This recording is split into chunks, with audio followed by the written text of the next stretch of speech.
सबसे पहले हम सरसों का साग बनाकर तैयार करेंगे। यहाँ मैंने 3 पाव के करीब ली है सरसों के पत्ते। ये देखिए मैंने देसी वाली सरसों का इस्तेमाल किया है। देसी वाली सरसों के पत्ते थोड़े नरम होते हैं और इसके डंठल हैं वो थोड़े पतले होते हैं, बहुत ज्यादा नरम होते हैं। इसे तोरिए का साग भी कहते हैं। इससे सरसों का साग यानी कि जो तोरिए का साग बनके तैयार होगा वो बहुत ज्यादा टेस्टी बनके तैयार होगा। ये 3 पाव के करीब सरसों है जिसे मैंने अच्छे तरीके से साफ कर लिया है। इसका एक्स्ट्रा जो डंठल था उसे अच्छे तरीके से निकाल लिया है। इसके डंठल थोड़े पतले होते हैं तो ये साग में यूज हो जाएंगे, इसे ज्यादा नहीं निकालना पड़ता। और इधर साग के लिए साथ ही मैंने ले ली है 300 ग्राम के करीब पालक। पालक को भी अच्छे तरीके से साफ करके ले लिया है। और साग में यहाँ मैं बथुआ यूज करूंगी तो ये 300 ग्राम के करीब लिया है बथुआ, जिसे अच्छे तरीके से साफ कर लिया है। और साथ ही ले ली है 100 ग्राम के करीब मेथी। मेथी को भी अच्छे तरीके से साफ कर लिया है। अब इन सारी हरे पत्तेदार सब्जियों को पहले हम अच्छे तरीके से धो लेंगे। साग को पहले साफ करना है, फिर अच्छे तरीके से धोना है और फिर साग को इस तरीके से बारीक काटना है। जो भी हमने ये साग के लिए हरे पत्तेदार सब्जियां ली हैं उसे इस तरीके से हमें बारीक काट के तैयार करना है। तो आपको इस बात का ध्यान रखना है। तो साग हमारा बहुत ही ज्यादा बढ़िया बनेगा, उसका टेक्सचर जो आएगा वो बहुत ही ज्यादा बढ़िया बनके तैयार होगा। तो चलिए पहले हम इस तरीके से सारे साग को काट लेते हैं। अब साग को काटने के बाद लिया है कुकर, डाल देंगे 1 छोटा कप के करीब पानी और डाल देंगे ये कटा हुआ साग। साग डालने के बाद अब हम इसमें डालेंगे स्वाद के अनुसार नमक। यहाँ मैं 1 छोटा चम्मच के करीब नमक का इस्तेमाल करूंगी। और अब यहाँ मैं काट कर डाल दूंगी इस तरीके से धनिया। धनिया को थोड़ा सा डंठल भी इस्तेमाल करेंगे और 1 मुट्ठी के करीब यहाँ मैंने हरे धनिये का इस्तेमाल किया है साग के लिए। अब कुकर का ढक्कन लगा देंगे और हाई फ्लेम पे साग में 1 सीटी आने के बाद गैस की फ्लेम को लो पर कर देंगे और 30 मिनट के लिए लो फ्लेम पे साग को पकने देंगे। यहाँ मैं सरसों का साग और मक्की की रोटी बनाकर तैयार करूंगी तो वो तो सफेद मक्खन के बिना बिल्कुल ही अधूरा है। तो मैंने सफेद मक्खन बनाने के लिए तवे को बहुत ही अच्छे तरीके से गर्म कर लिया है और गर्म करते ही गैस की फ्लेम को तुरंत ही बंद कर दिया है। अब बंद फ्लेम पे ही इस मलाई से भरे हुए डोंगे को हम 30 सेकंड, मात्र 30 सेकंड के लिए ही रख लेंगे। आपको मैं ऐसे टिप्स बताऊंगी कि सर्दियों में आप चुटकियों में ही आसानी से मक्खन बना पाएंगे घर पर। तवे पे 30 सेकंड रखने के बाद अब हम इसे डायरेक्ट ही डाल देंगे मिक्सी जार में। जितनी मिक्सी जार में आसानी से बन पाए उतनी आप डाल लें। अब आपको मिक्सी जार का ढक्कन लगाना है और 10 से 12 सेकंड के लिए चलाएंगे और फिर इस तरीके से चम्मच से आपको मलाई को चलाना है। इस तरीके से आपको 3 से 4 बार इस प्रोसेस को करना है और मात्र 1 से 2 मिनट में ही बिल्कुल मक्खन बनके तैयार हो जाएगा। चलिए मिक्सी में बहुत ही अच्छे तरीके से मक्खन बनाकर तैयार कर लिया है।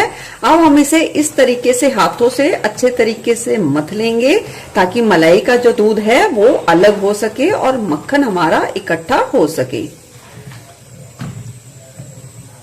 ये देखिए, देख सकते हैं मक्खन बिल्कुल ही इकट्ठा हो गया है और जो ये दूध था मलाई का वो भी बिल्कुल अलग हो गया है। अब इस दूध को अलग कर लेंगे और मक्खन को अलग। अब मक्खन को धोने के लिए हम लेंगे खूब सारा ठंडा ठंडा पानी। इस बात का आपको ध्यान रखना है, चाहे गर्मियां हो चाहे सर्दियां हो, जब भी आप मक्खन को धोएं तो इसे ठंडे पानी में धोएं और इस तरीके से देखिए मत मत के आपको धोना है कम से कम 2 से 3 बार के लिए, ताकि जो मलाई का दूध है वो अच्छे तरीके से निकल जाए और इसमें कोई भी स्मेल या कोई भी खट्टापन ना आए। तो आपको इसे इस तरीके से धोना है। देख सकते हैं मक्खन कितना बढ़िया बनके तैयार हुआ है, देख सकते हैं। और ये बिल्कुल कितने भी दिन आप फ्रिज में रखें बिल्कुल भी खराब नहीं होगा और आप अपनी फैमिली और बच्चों के साथ इस सफेद हेल्दी मक्खन को एंजॉय कर सकते हैं। चलिए देख सकते हैं साग हमारा बहुत ही अच्छे तरीके से उबल गया है। अब हम साग को अच्छे तरीके से पहले घोटेंगे। साग को घोटने के लिए यहाँ मैंने 2 चम्मच के करीब मक्की का आटा लिया है। उसमें डाल देंगे आधा कप के करीब पानी और इसे अच्छे तरीके से फेंटेंगे ताकि मक्के के आटे में कोई भी गुठली ना रहे। इसे इसलिए डालेंगे ताकि साग के सारे फ्लेवर बहुत ही अच्छे तरीके से उभर कर आए, बहुत ही अच्छा साग का टेस्ट आए। ट्रेडिशनल तरीके से मक्की का आटा ही साग को घोटने के समय डाला जाता है। अब इस तैयार घोल को डाल देंगे साग में। अब एक घोटनी की मदद से साग को अच्छे तरीके से घोटेंगे। अगर देखिए साग में अगर पानी ज्यादा है तो आप इस समय पे निकाल सकते हैं घोटने से पहले। अगर लगता है कि कम है तो आप पानी को उबाल कर साग में डाल सकते हैं। अब साग को अच्छे तरीके से घोटेंगे। इसे घोटने में 10 से 12 मिनट का समय लग जाएगा। साग को अच्छे तरीके से घोट लिया है। देख सकते हैं साग की कंसिस्टेंसी कुछ इस तरीके से है। नाम मात्र हल्का हल्का सा दरदरा सा रखा है, बहुत ज्यादा चटनी की तरह भी नहीं करना है।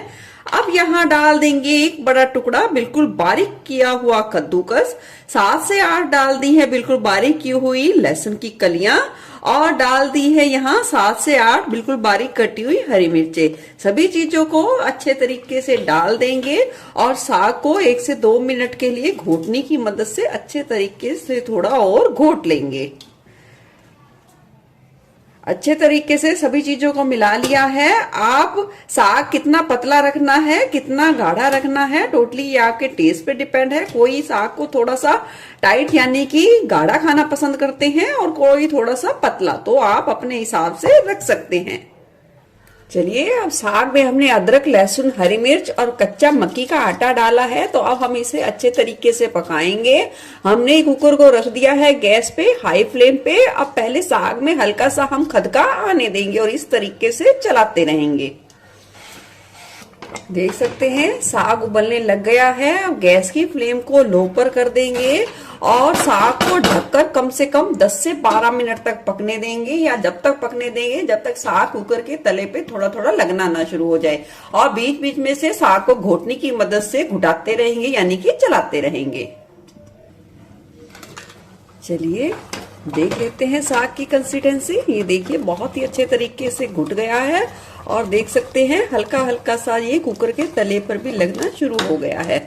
बस साग को हमें इतना पकाना है। अगर देखिए साग को आप इंस्टेंट भी तड़का लगा सकते हैं, पर साग को 3 से 4 घंटे पहले बनाइए और फिर तड़का लगाइए तो जो साग का टेस्ट आएगा वो बिल्कुल ही गजब आएगा। तो चलिए मैं इसे थोड़ी देर के लिए ठंडा करूंगी और फिर तड़का लगाऊंगी। चलिए साग को बने काफी समय हो गया है। अब यहाँ डालेंगे एक कढ़ाई में 1 बड़ा चम्मच के करीब देसी घी तड़के के लिए और गरम करेंगे। घी जैसे ही गरम होगा डाल देंगे थोड़ा सा खड़ा धनिया जिसे मैंने बेलन की मदद से हल्का सा दरदरा सा कर लिया है। डाल देंगे 2 सूखी लाल मिर्चें, हल्का सा चटकने देंगे और चटकने के बाद डाल देंगे एक बड़े साइज का बारीक कटा हुआ प्याज। अब प्याज को हम अच्छे तरीके से भून लेंगे। प्याज को गुलाबी होने तक भून लिया है, ओवर नहीं भुनना है। अब डाल देंगे कटे हुए 2 मीडियम साइज के टमाटर। टमाटर को हम अच्छे तरीके से नरम होने तक पकने देंगे। चलिए देख सकते हैं टमाटर तड़के में बहुत ही अच्छे तरीके से मैश हो गए हैं। अब यहाँ डाल देंगे अपने स्वाद के अनुसार लाल मिर्च पाउडर। इसे भी अच्छे तरीके से मिला लेंगे और कुछ सेकंड के लिए तड़के को अच्छे तरीके से भून लेंगे। तड़का बहुत ही अच्छे तरीके से तैयार है, भुन चुका है। इस स्टेज पर हम डाल देंगे साग। जितने हमें साग की रिक्वायरमेंट है हम उतना ही इस तड़के में डाल देंगे और जब भी हमें और खाना होगा तो इसे फ्रेश ही तड़का लगाएं। इस बात का ध्यान रखें, जितना फ्रेश तड़का लगा के आप साग को खाओगे उतना ही ज्यादा वो टेस्टी बनता है। जब तड़के में साग को अच्छे तरीके से मिला ले तो गैस की फ्लेम बिल्कुल ही लो पर रखनी है और तड़के में साग को मिलाने के बाद लो फ्लेम पे साग को 4 से 5 मिनट के लिए भून लेंगे।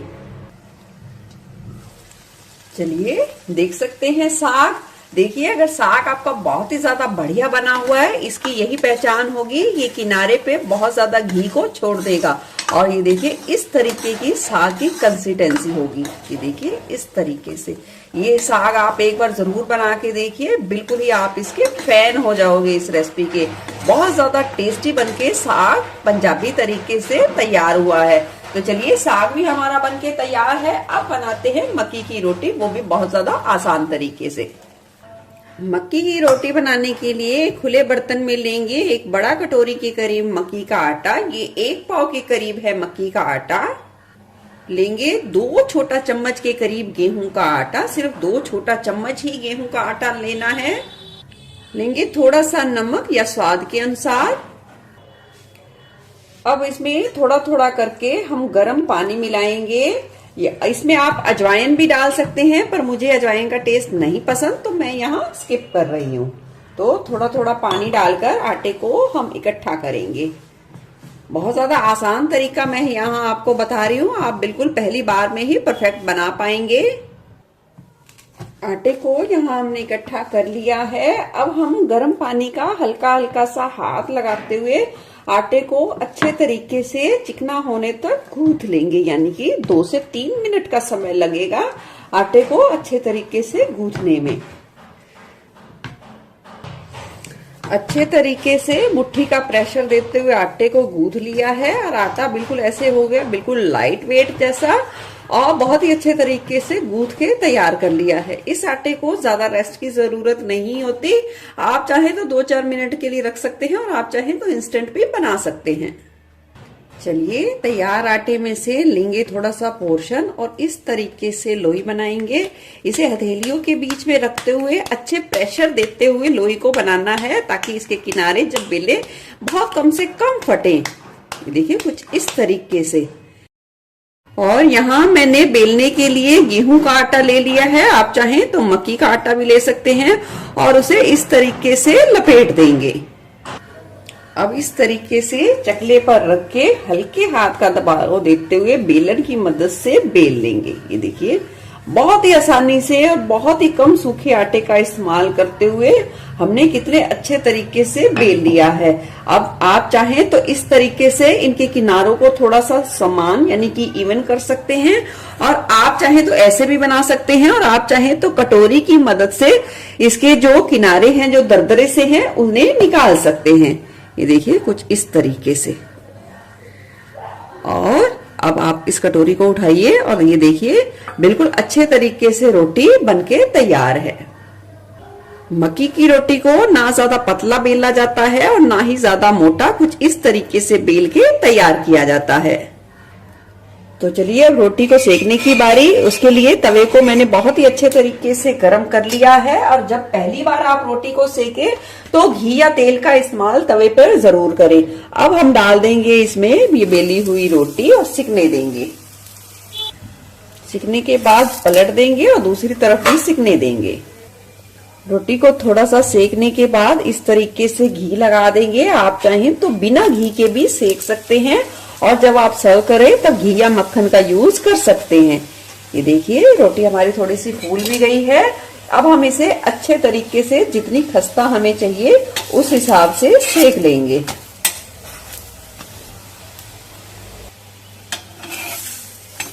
चलिए देख सकते हैं कितनी बढ़िया रोटी बनके तैयार हुई है। इसी तरीके से सारी रोटी बनाकर तैयार करेंगे। चलिए लग गई पूरी थाली। गर्मा गर्म सरसों का साग, गर्मा गर्म मक्के वाली बिल्कुल नरम नरम रोटी। अब इस थाली को और ज्यादा स्वादिष्ट बनाने के लिए हमने बनाया है ये सफेद मक्खन।